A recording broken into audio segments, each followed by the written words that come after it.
বন্ধুরা, আজ আমরা বেরিয়ে পড়েছি, যাচ্ছি এখন নাকতলা আশ্রম, শ্রী গুরুদেবের আশ্রমে। তো চলে এসেছি এখন গুরুদেবের আশ্রমে। এটা মেন গেট দিয়ে আমরা ভেতরে যাচ্ছি।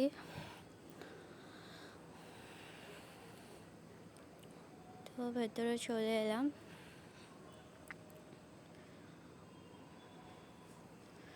অনেকদিন পর আশ্রমে এলাম আজ, তো খুব ভালো লাগছে আশ্রমে এসে। তো এখানে দিদিরা অনেক আগেই চলে এসেছিলো, আমাদের আসতে একটু লেট হলো। তো দিদিদের সাথে দেখা করে আমরা যাচ্ছি গুরুদেবকে দর্শন করতে। গুরুদেবকে দর্শন করার জন্য আমরা ভেতরে চলে গেলাম, গুরুদেবকে দর্শন করব সবাই মিলে। ভেতরে চলে গেলাম।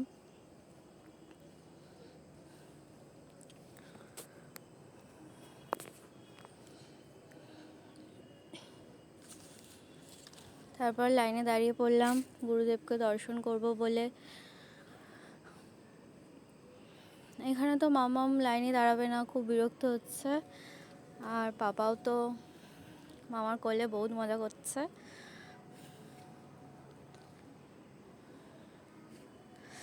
মামাম দাঁড়াবেই না, বহুত বিরক্ত হচ্ছে।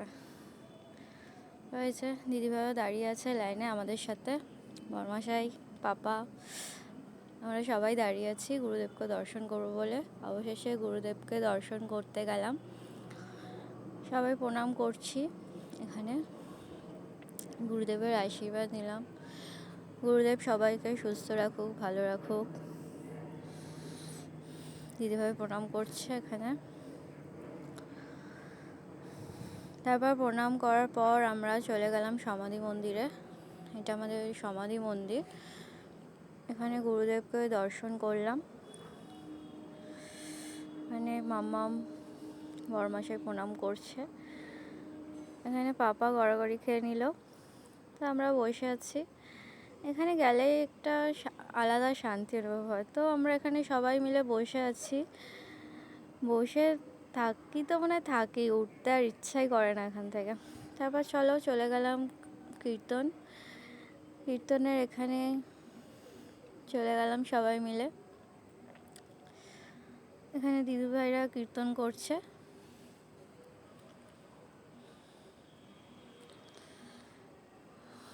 দিদিভাইরা তো নাচতেই শুরু করে দিয়েছে।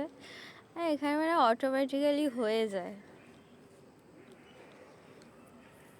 বড়মাশাই একটু প্রণাম করে নিল। দিদিভাইরা কীর্তন করছে। তারপর আমরা চলে গেলাম কীর্তনের পর রাধাকৃষ্ণ মন্দিরে। রাধাকৃষ্ণ মন্দিরের পর আমরা চলে গেলাম মা কালীর মন্দিরে। মা কালী মন্দির দর্শন করার পর আমরা চলে এলাম, এখানে তুলসী মঞ্চ আছে, এখানে আমরা ধূপকাঠি মোমবাতি ধরালাম। পাপাও ব্যস্ত মোমবাতি ধরাতে। সবাই মিলে ধূপকাঠি মোমবাতি ধরিয়ে নিলাম। তারপর চলে গেলাম, এখানে আমাদের গুরুদেবের জটাটা থাকে, তো এখানে আমরা দর্শন করে নিলাম। তারপর এখানে সবাই বসে ভোগ খাচ্ছে। তো এখানে চলে এলাম, আমাদেরও পুজো দেওয়া শেষ, তো আমরাও খেতে বসে গেছি, ভোগ খাবো। আমরা খুব এক্সাইটেড, সবাই মিলে বসে পড়েছি। তারপর আমাদের ভোগ দিল। ভোগ খাওয়ার পর আমরা একটু চলে গেলাম মেলায়, সবাই মিলে মেলা দেখলাম। তারপর মন না হলেও কি করা যাবে, বাড়ি তো যেতেই হবে। সবাই মিলে এখন দাঁড়িয়ে আছি, বাড়ি যাব। সবাই আসছে, তো চলে এলাম। সিমি ওয়েট করছিল আমাদের জন্য। আজকের দিনটা খুব ভালো কাটালাম। শ্রী গুরুজয়, শ্রী গুরুজয়।